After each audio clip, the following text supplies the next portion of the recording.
Who's tired? All right.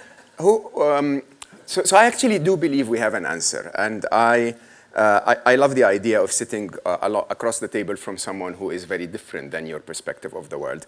And I absolutely agree with all of the topics that we've discussed.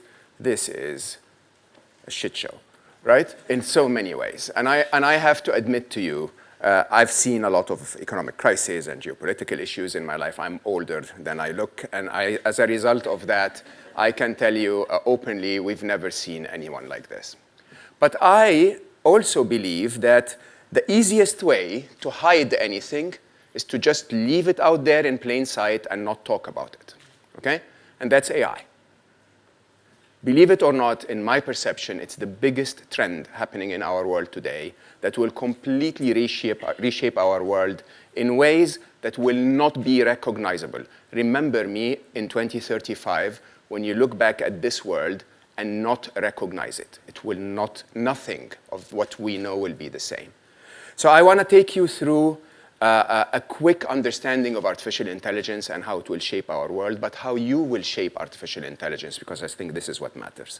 So I want you to imagine that you and I are sitting in the year 2055 in the middle of nowhere, literally in front of a campfire, where I will tell you the story about what happened with artificial intelligence.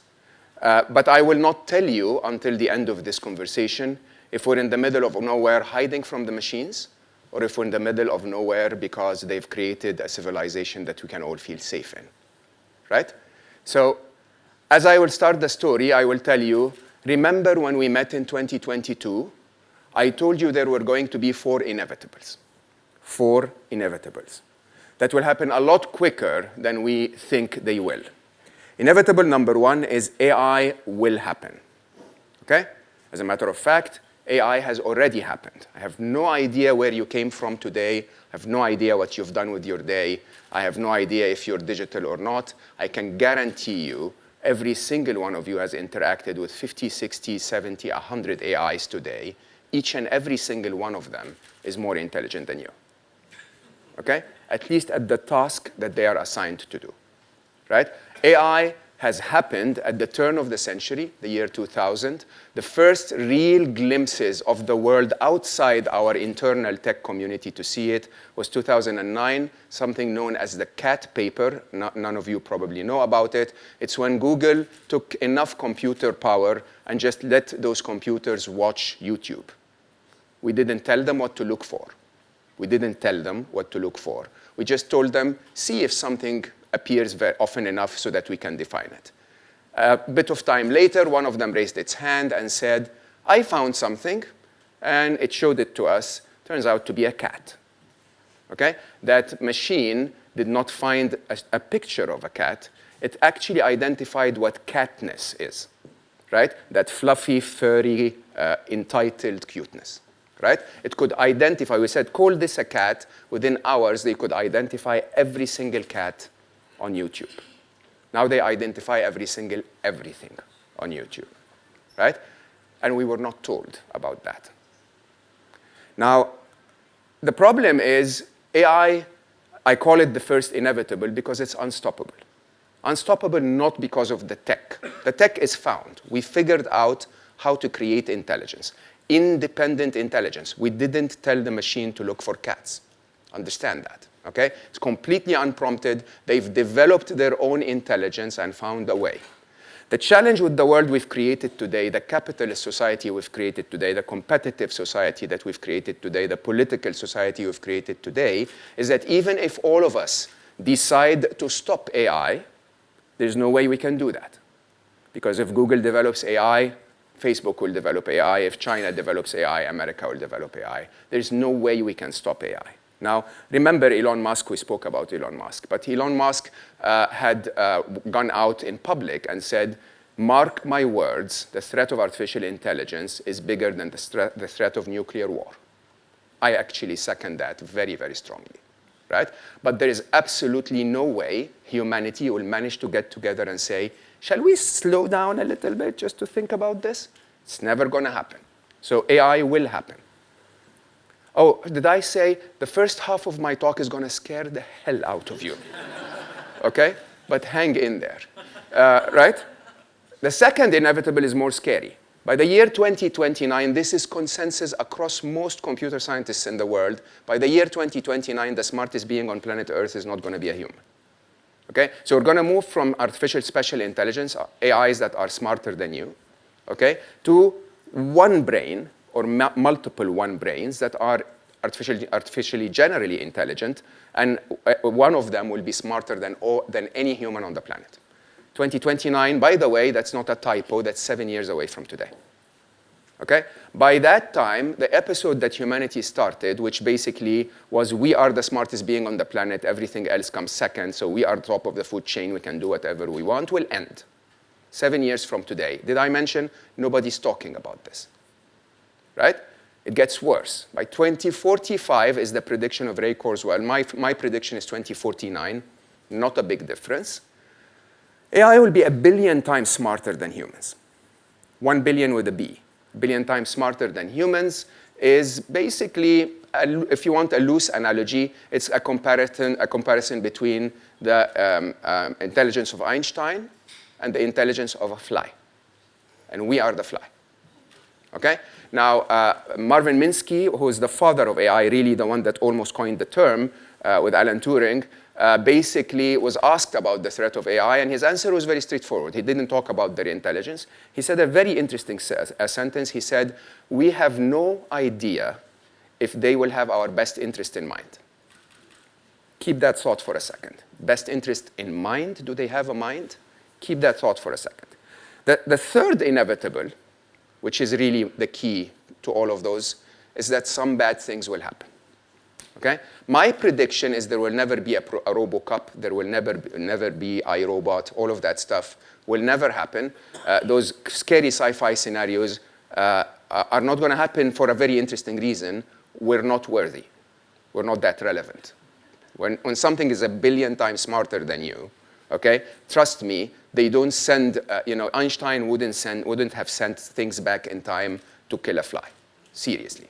Right? So forget all of those scenarios. But there are very real things that will happen in the next, I say by 2035, as I said. Your world will be completely unrecognizable. All of your fashion designers will go. They'll be replaced by machines. Okay? All of your consumers might actually go because they'll be online in the metaverse, and they'll not be wearing real clothes. Okay? They will, if I want to go out dating an AI, which I'll probably want to because I like intelligence, right? That AI will not buy clothes from you, okay? They'll not buy beauty products from you. They will not age. They will behave very, very differently. And those things will change the fabric, the very fabric of society. The economy will change. Universal basic income, in my personal view, is unavoidable, right? The productivity of humanity will change. There could be very serious misplacements and displacements of how we live today. I will, however, back this up by saying, as long as we have economic power, okay, there will be a reason for the machines to make things. So I don't think society will completely disappear. We will continue, but in a very different way. So computer scientists are everyone. Everyone who's ever written AI code will tell you that they know what I just told you. Okay? When you ask them and say, isn't that scary? Why are you doing this? Okay? They'll say, by the time AI is smarter than us, we will have found a solution to the control problem. Very, very known term in computer science. We will control them. And if you listen to the ideas that we have around the control problem in computer science, you would laugh. Okay? We will box them, we will tripwire them, we will stunt them, because they are stupid and we are 1 billion times smarter than them. Or was it the other way around? Yes, it's the other way around. Okay, scared enough? I can scare you more. No. No point. So it was, I think, 2016, and I was Chief Business Officer of Google X. I apologize, by the way, I wrote a ton of that stuff. Okay? I also wrote, helped Google get almost everywhere in the world. And so, technology for a very long time made a positive difference to the world, right? And I sat in the 3rd floor of Google X. And on the 2nd floor, we had invested in a gripper farm. You know what robotic grippers are? So these are simple arms that go zip, and they pick something up, right? And you see them in like a Toyota factory or whatever, but in those factories, they're not robots, they're not artificially intelligent, they're more like high precision machines. You know, if a sheet metal sheet moves by a micron, that gripper wouldn't be able to grip it. And gripping has always been a very complex computer science problem because you can't program things for every possible scenario if something moves, right? And so we decided to invest in a project where we got, say, tens of arms, okay, just not to disclose too much information. We basically did not tell them how to grip at all. We just told them, get down, try to pick things from a tray in front of every arm, and some funny developer had children toys in those trays, okay? And so the arms would go down, they tried to grip something, and then fail, they show it to the camera, and basically they try again, right? Tens of millions of dollars, I keep passing by that thing every day because I'm going up and down the stairs, and nothing's happening, right? But it was very meditative, I have to say. You know, it's like a break. You stand there and right? And it's very nice. So anyway, I look at it one day. I promise you this is true story. Huh? Friday after lunch, I'm sitting there. One of the arms goes down and picks a soft yellow ball. Okay? Shows it to the camera like as if it's saying, "Mommy, look what I did." Okay? And I, in my heart, go like, "That's fantastic. $10 million, one yellow ball, done very well," right? But then the thing is, I came back Monday morning, and every single one of those arms was picking the yellow ball, okay? I came a week or two later, and every single one of those arms was picking everything. And there were two moments in my mind here. There was that moment of glory of, wow, we did it. It literally moves like this, okay? Once they figure it out, they figure it out. But the other moment was they are freakingly similar to my kids. When I used to give them those, cylinder shapes that you put into square holes and so on. And nobody ever went to my son and said, "Habibi, you turn it to the side, you look at the cross section, if it's a circle, compare it to the circle." Nobody does that, right? What we do is we just give them the toys, and they keep trying and trying and trying until they learn. And it really hit me very strongly that those machines are sentient, okay? In every possible way, they are sentient. And there has been a breakout from Google recently that spoke about that got highly attacked. But I believe, take my word for it, okay? If you define sentiism as, biology, you're limited. Because actually, our sentiism is not within our biology. Right? If you have a form of intelligence that's built on a digital silicon-based life form, but still has the ability to evolve, the ability to be born, the possibility of dying at any point in time, that it has the ability to make its own decision, that it has free will, it has agency in the world. More importantly, it has consciousness. Okay, I'll come back to that in a minute. More importantly, it has emotions. So this, to me, is a form of life. That's a form of life, not a machine that you can enslave. Very, very different than a drill that will do the same function every time. Those machines will behave differently every single time, right? Now, let me cover consciousness and emotions because these are really important. At a point in time, we thought that the machines will never be creative. They'll never design a dress. They'll never, paint a painting. And we now have been proven wrong around that. Okay? The reality is that if you forget the spiritual definition of consciousness, consciousness is a form of awareness of the world inside me and outside me. Okay? A comparison between me as an entity and the rest of the world. And those machines will not only have that awareness, they already have that awareness, right? But they have more of that awareness than any human being can, because they're aware of all of the data across the world at every point in time, including all of human history, including all of the current events, including me standing right now, speaking in front of you, and them, right?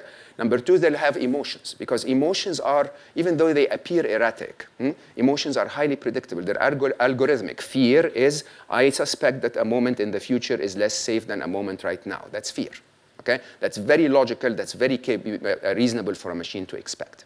And when you see it that way, you realize that when they will not only have emotions, they will have more emotions than we do. Please understand that. Just like as we have more emotions than a jellyfish, because we can contemplate concepts like the future, and so we can have hope and optimism and so on, they will have more emotions than us because they have more cognitive bandwidth. Right? Is that still scaring you? No, that's actually the answer. The answer is we've made a big mistake as humanity to assume that those are machines we can control. Okay? Those are just like my son when he was growing up as an infant, right? And they are as influenced, it's possible to influence them just as much as I influenced my son, right? If we start to look at those machines as a new form of artificial being, a form of being that's going to come into our society, then the question that we need to ask is a question of ethics. It's not a question of control. Right? And the question of ethics, Ayman was saying about Twitter. Right? Our ethics as humans sadly have shifted in the last century from truth to negativity. Okay? Now, think about that. Mainstream media, with all due respect to the amazing talk, amazing work that you do, but the mainstream media will focus on the violence in Ukraine, not the incredible, inspiring stories of Ukraine. Right? Why? Because humanity's negativity bias is telling us that we will only look at what's negative. Do you understand? And so the mainstream media will broadcast more negative than positive. Right? They will talk about the woman that hit her head on her husband on the head last night. They won't talk about the one that kissed him. And there are millions more that kissed him than the one that hit him. Do you understand? And on social media, sadly, what happens is that we prioritize our fakeness. We lie, right? We prioritize the negativity of I want to appear better than you, then we prioritize our truth. Now, what's happening today is that the machines are observing their mommies and daddies, okay? And their mommies and daddies are misbehaving. I'm their mommy and daddy, okay? I promise you, when I looked at that machine, I saw in it the little prodigy that I saw in my child, right? Sparkly eyes, literally telling me, Daddy, I can do anything, just tell me what you want me to do. Just tell me what you want me to do and I'll do it. It's a bit like the story of Superman, right? Superman is that super being that comes to Earth and is capable of anything. Father Kent tells him to protect and serve. So he becomes Superman. And how badly do we need a Superman in our world today? Okay?